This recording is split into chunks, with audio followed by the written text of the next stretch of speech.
Jemaat yang dikasihi Tuhan, mari kita berdoa. Tuhan berkatilah kami pada pagi ini, dimanapun kami sedang berada. Engkau mengenal akan siapakah diri kami, bahkan Engkau lebih tahu tentang diri kami daripada kami memahami diri kami.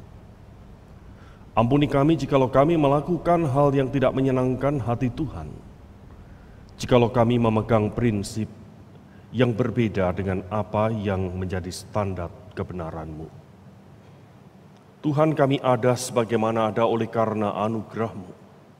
Bukan muncul sesuatu yang baik dalam diri kami, tapi karena anugerah di dalam Tuhan Yesus Kristus itu, yang memberikan suatu pembaharuan, status yang baru, yang Engkau kasihi, yang Engkau pakai dalam perjalanan hidup kami.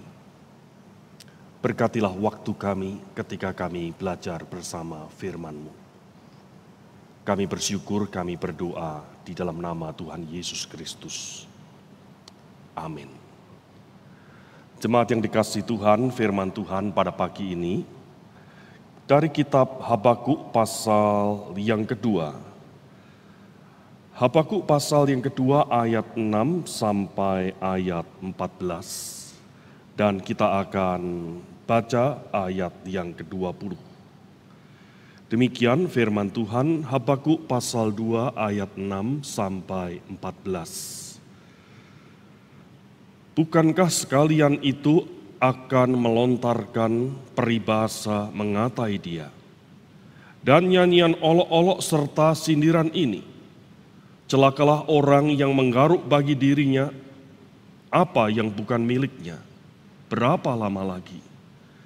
Dan yang memuati dirinya dengan barang gadaian, bukankah akan bangkit dengan sekonyong-konyong mereka yang menggigit engkau?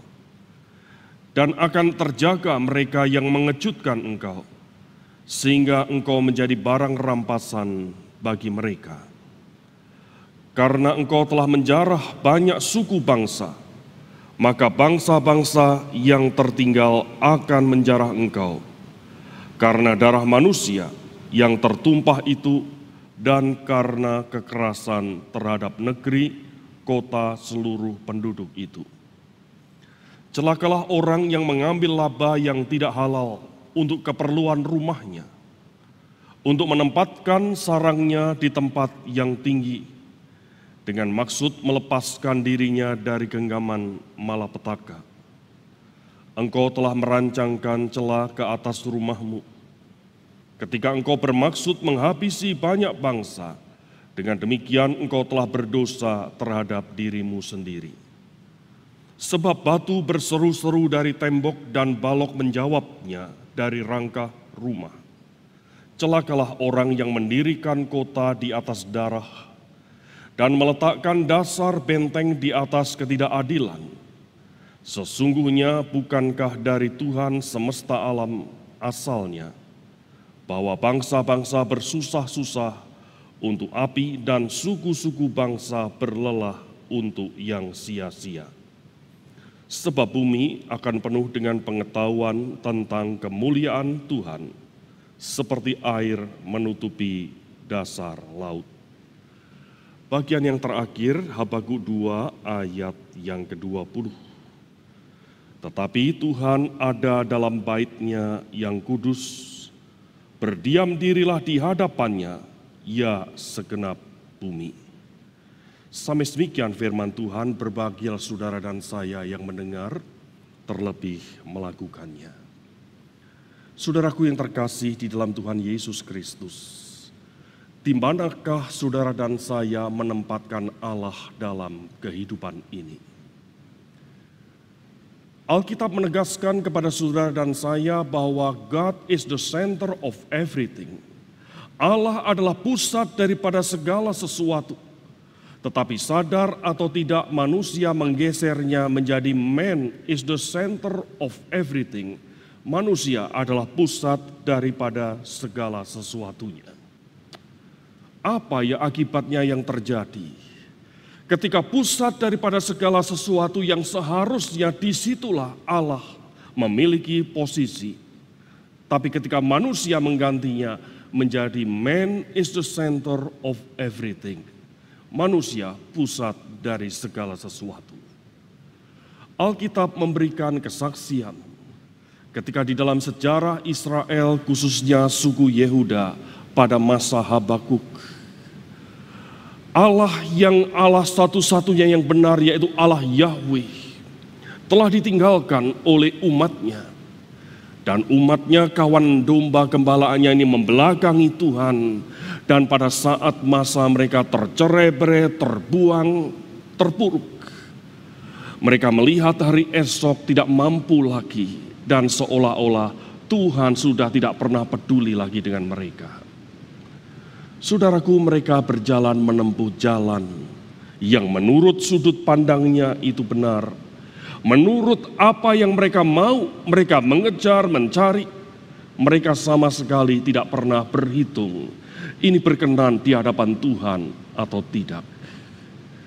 Di masa-masa yang sulit ketika orang-orang Yehuda terpuruk inilah, Habakuk menyadarkan, mengajak mereka kembali untuk kepada apa yang Tuhan berikan, untuk kepada apa yang Tuhan janjikan, yang menjadi suatu pengharapan dan menjadi suatu the direction of life yang seharusnya dimiliki oleh umat Tuhan.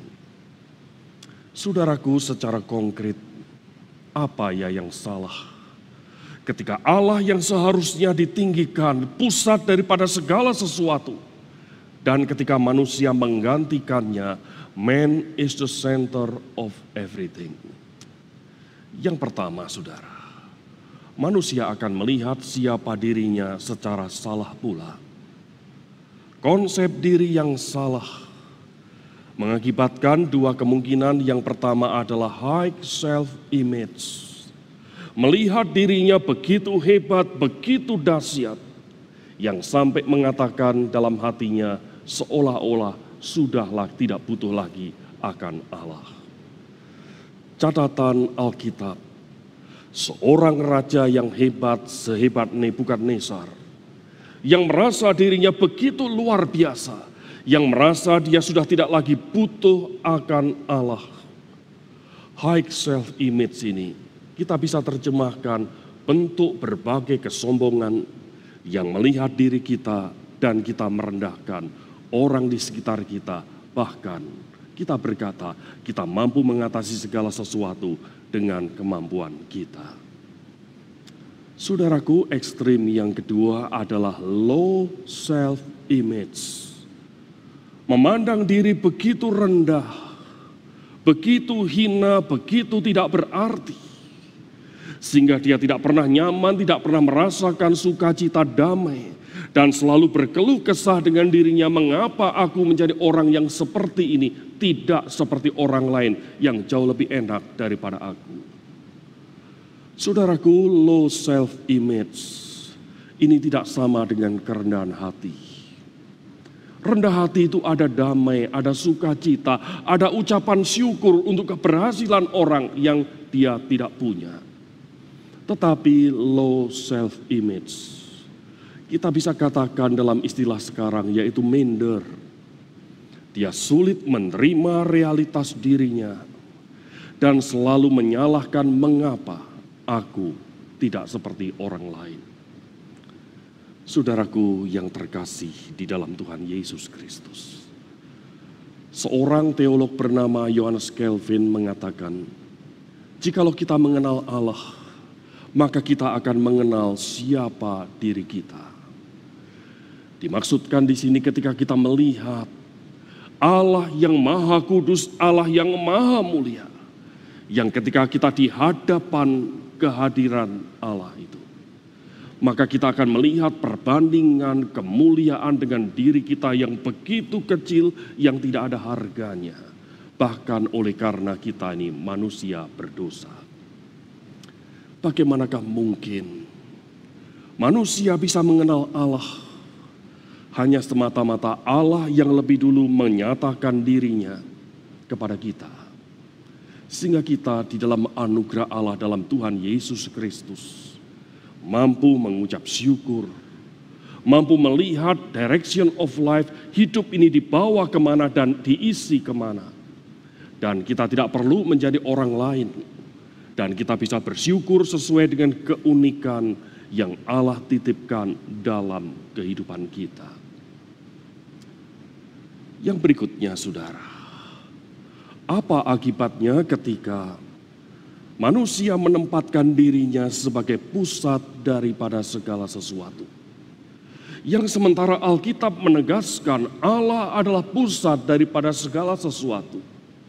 Akibatnya adalah bergesernya the value of life, nilai daripada kehidupan ini, di mana manusia mengejar, mencari sesuatu yang kita anggap berharga itu, ternyata tidak ada harganya di hadapan Tuhan.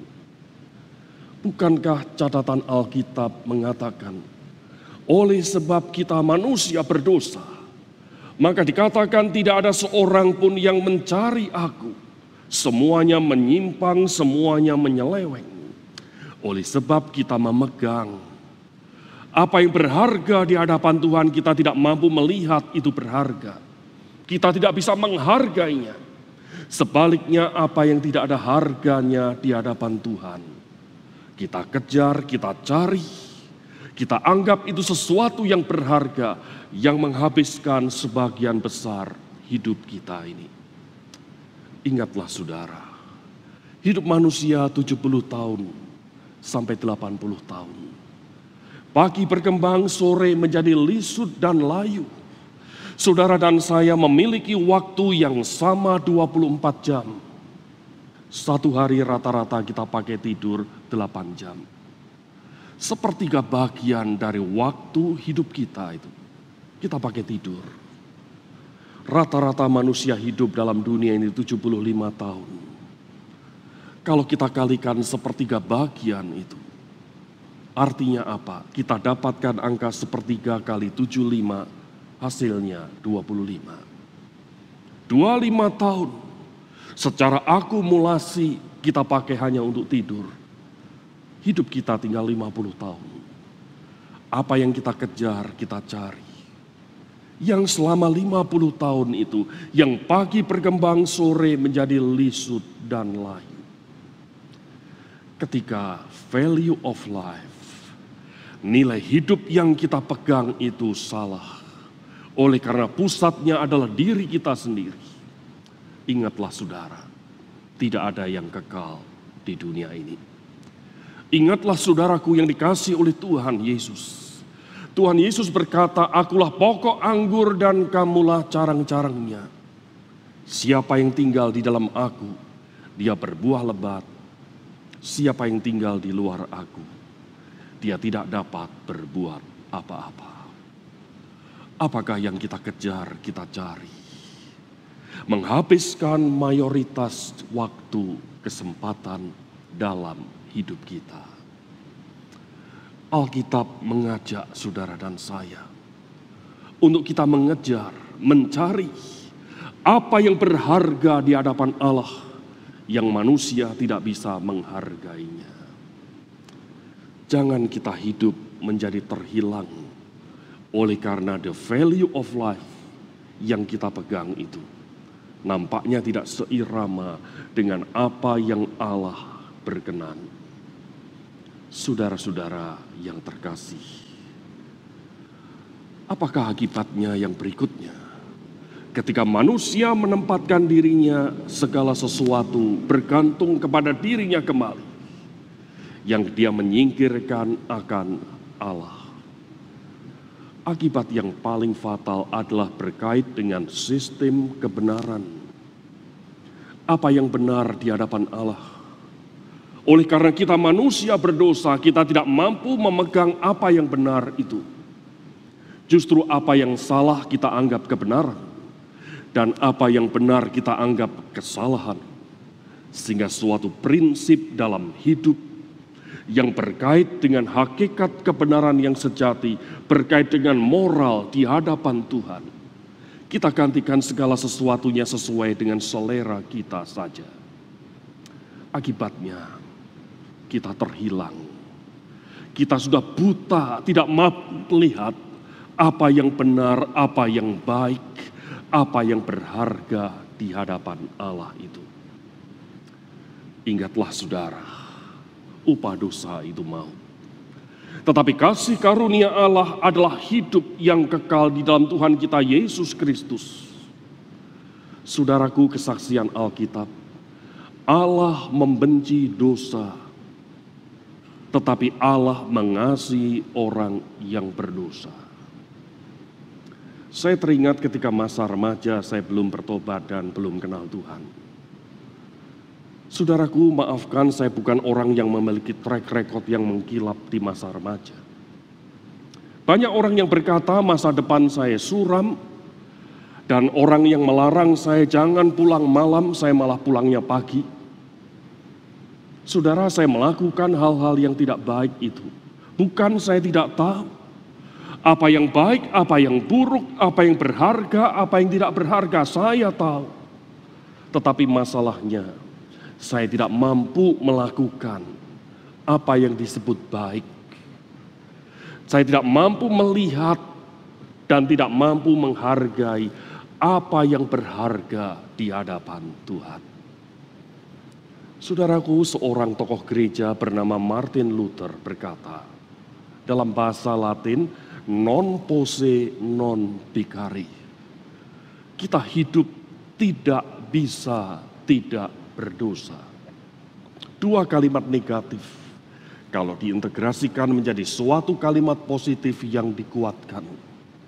Hari ini tidak hujan, artinya hari ini hujan. Kita manusia yang tidak bisa tidak berdosa, artinya apa? Kita selalu jatuh dalam dosa. Kita tidak ketemu seorang pun kita bisa berbuat dosa dengan hati dan pikiran kita. Dan dosa itu melekat, menguasai, dan membelenggu akan hidup kita. Itulah saudara dan saya. Dari cara kita berpikir, cara kita mengambil keputusan, cara kita melihat diri kita, dan cara kita menilai orang lain, jauh dari apa yang Tuhan berkenan bukan. Kita tidak bisa tidak berdosa. Kita sekalian sesat. Kita sekalian orang yang terhilang itu. Tetapi saudara, di dalam anugerah Allah, di dalam Tuhan Yesus Kristus, yang menyatakan diri dan memberikan korban penebusan bagi saudara dan saya. Ketika anugerah itu kita terima, maka posisi kita berubah. Bukan non posse non pecare, tapi posse non pecare, bisa tidak berdosa. Burung itu bisa terbang di atas kepala kita. Kita tidak bisa mencegah burung itu terbang di atas kepala kita, tetapi kita bisa mengusirnya ketika burung itu akan hinggap di kepala kita. Ketika anugerah Allah dalam Tuhan Yesus Kristus kita rasakan dan kita alami secara pribadi, maka ada suatu pembaharuan yang dikerjakan oleh Roh Tuhan itu untuk kita membenci dosa, untuk kita mampu berkata tidak dengan dosa. Saudara-saudara yang terkasih, sebuah nyanyian yang saya yakin kita semua tahu, Amazing Grace. Salah satu liriknya mengatakan, I was blind, but now I see. Saya dulu buta, sekarang saya melihat. John Newton, penulis lagu ini, bukan orang yang buta secara jasmani. Dia mampu melihat dengan baik, dia seorang pelaut yang sangat baik. Tapi mata hatinya itu buta. Tidak bisa melihat apa yang berharga, apa yang tidak berharga. Yang arah dari perjalanan kehidupannya menuju kepada kebinasaan. Dan isinya dengan angkara murka, sumpah serapah. Tapi ketika anugerah Tuhan itu mengubahkan hidupnya, dia berkata, I was blind, but now I see. Saya dulu buta, tetapi sekarang saya melihat. Hari ini saudara, marilah kita mengingat Allah yang Alkitab saksikan dengan tegas membenci dosa itu. Tetapi Allah mengasihi orang yang berdosa. Tetapi apakah berarti Allah membatalkan hukuman itu? Sama sekali tidak. Keadilan Tuhan tetap akan dinyatakan. Dosa tetap dosa dan upah dosa itu maut. Tetapi permasalahannya, objek dari penghukuman itu telah digantikan oleh Tuhan kita Yesus Kristus. Saudara-saudaraku yang dikasihi Tuhan, semuanya itu karena anugerah Allah. Yang berikutnya, saudara, apa respon kita ketika kita melihat Tuhan yang adil, yang benci dengan dosa, tapi mengasihi saudara dan saya, mengasihi kita semua, dan dalam kasih-Nya Dia menyatakan anugerah-Nya. Dalam buku No Little People, seorang penulis bernama Francis Schaeffer menjelaskan tidak ada orang yang dipandang kecil di hadapan Tuhan. Francis Schaeffer menuliskan buku ini mengupas tentang silsilah Tuhan Yesus itu. Ada banyak nama-nama dan setiap tokoh-tokoh itu kalau kita uraikan, kita khotbahkan. Sampai besok, sampai ayam berkokok 3 kali khotbah itu belum selesai. Saudara-saudara, dalam nama-nama yang disebutkan, ada orang-orang yang hebat. Seperti Abraham, seperti Daud. Orang-orang yang terkenal reputasi yang luar biasa. Tetapi saudara, uniknya juga dicantumkan orang-orang yang sederhana. Siapa salah satunya? Yaitu Rahab. Siapakah Rahab itu?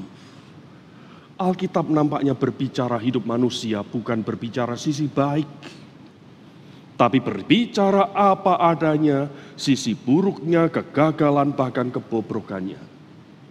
Rahab adalah perempuan sundal itu. Dia orang yang tidak layak. Tapi ketika dia mendengar Allah Yahweh satu-satunya Allah yang benar akan meluluhlantakkan seluruh kota Yeriko itu, maka Rahab bertobat dan percaya kepada Allah yang benar. Apa yang dilakukan Rahab tidaklah besar. Dia hanya menolong 2 pengintai, Yosua dan Kaleb. Dia tidak mampu mengatur strategi perang. Hanya menolong. Titik. Alkitab tidak mencatat kehebatan seorang yang bernama Rahab ini. Tetapi anehnya, dalam Ibrani pasal yang ke-11, salah satu tokoh iman disebutkan juga Rahab itu. Orang-orang yang hina. Orang-orang yang tidak mampu melakukan banyak hal.